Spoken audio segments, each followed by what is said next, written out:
तीनों स्वास्थ्य व्यवस्था को लेकर के लगातार झारखंड सरकार कार्य कर रही है और झारखंड के स्वास्थ्य मंत्री बन्ना गुप्ता जी का भी प्रयास है कि सुदूर ग्रामीण क्षेत्र में भी बेहतर से बेहतर मेडिकल की सुविधा पहुंचाई जाए।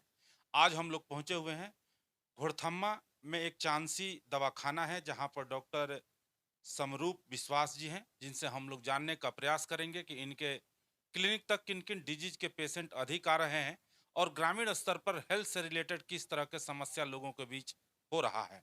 डॉक्टर साहब, हेलो डॉक्टर कार्यक्रम में आपका स्वागत है। सुदूर ग्रामीण क्षेत्र में मेडिकल के क्षेत्र में आप सेवा दे रहे हैं। आपके इस क्लिनिक तक किन किन डिजीज के पेशेंट अधिक आ रहे हैं? सर अभी तो नॉर्मली यहाँ पे जो जाने हुए हम लोग वो तो जख्म से रिलेटेड है। बच्चा छिल गया, कट गया, जल गया, गिर गया, उस टाइप के पेशेंट्स आते हैं अधिकतर।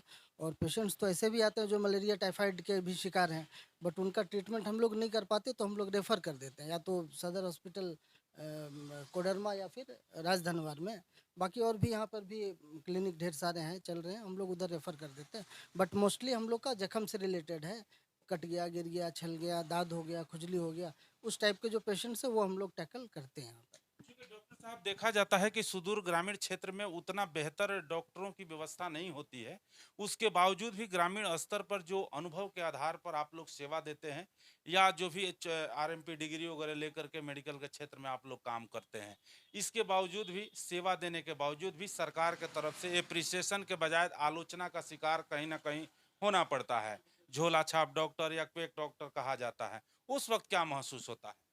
सर महसूस वैसा कुछ ये फीलिंग्स तो नहीं बता सकते क्या महसूस होता है, बट ये अपना काम हम लोग किए जाते हैं। अपना रोजी रोटी भी इसी से हो जाता है, सेवा भी हो जाता है, और जो परेशानी का वक्त है उस वक्त लोगों के काम आते हैं, यही बहुत है। कोविड के टाइम पे आसपास के सारे हॉस्पिटल फुल थे, तो उस वक्त शायद हम लोग ही 3 टाइम शायद ही कभी खाना खा पाए हों। उस वक्त लोगों की भीड़ इतनी ज़्यादा होती थी जिस जो नॉर्मल टाइम में हम लोग टैकल नहीं करते हैं, वैसे पेशेंट्स को भी उस वक्त हिम्मत करके टैकल करना होता था। उस वक्त ये नहीं सोचते थे कि कोई चेकिंग के लिए आएगा या कुछ। उस वक्त प्रायोरिटी यही होती थी कि वो सेफ रहे, वो मतलब ठीक रहे वो। उस वक्त और कोई ऑप्शन भी नहीं था। हॉस्पिटल फुल सारे कोडरमा के, गिरिडीह तक लोग जा नहीं सकते, डर से घर से निकल नहीं सकते थे। तो उस वक्त हम लोग को लगता था कि चाहे जो कुछ भी कहा जाए, हमने मानवता के लिए अच्छा काम किया। उस वक्त थोड़ा खुद पे प्राउड फील होता था। बाकी लोग जो कहें, हम लोगों के पास बहुत बड़ी प्रॉपर डिग्री नहीं है, ये तो सत्य है कि हम एमबीबीएस नहीं है, सीएमएससीडी है, ट्रिपल सीएच है, तो वो हम लोग कम्युनिटी हेल्थ वर्कर के तौर पर ही काम करते हैं। बस उसमें अब लोग जो कहें, हम लोग अपने तरफ से सही है। मेडिकल के सेक्टर में आज के परिवेश में ये देखा जा रहा है कि कमर्शलाइजेशन काफी हावी हो गया है। इसको किस नजरिया से देखते हैं? सर कमर्शियलाइज़ेशन कितना भी हो जाए, बट हमेशा लोगों को ये ध्यान तो रखना ही चाहिए कि ये जो काम है ये प्रोफ़ेशन सेवा का ही है। जी जी।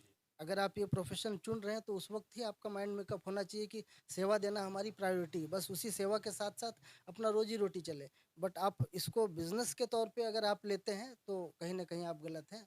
माइंड रेक्टिफ़िकेशन की ज़रूरत है। पूरे तमाम गिरिडीह जिला में आदर्श भारत टीवी के माध्यम से हेलो डॉक्टर कार्यक्रम का आगाज किया गया है।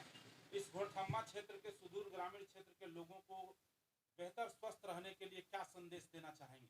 देखिए, अभी जैसे गर्मी का टाइम है, सबसे पहले तो हम चाहें कि लोग हाइड्रेटेड रहें। जल का सेवन ज़्यादा से ज़्यादा करें, वो जल स्वच्छ होना चाहिए।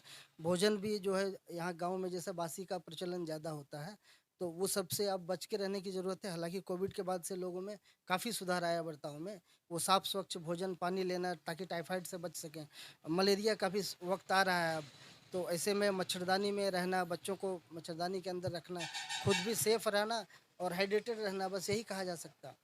निश्चित तौर पर ये थे चांसी दवाखाना के डॉक्टर समरूप विश्वास जी, जिनका कहना है कि अगर स्वस्थ रहना है तो स्वच्छ रहिए और नियमित रूप से जो भी प्रिकॉशन है डॉक्टर के द्वारा उसको आप पालन करिए और स्वच्छ पेयजल का इस्तेमाल करिए।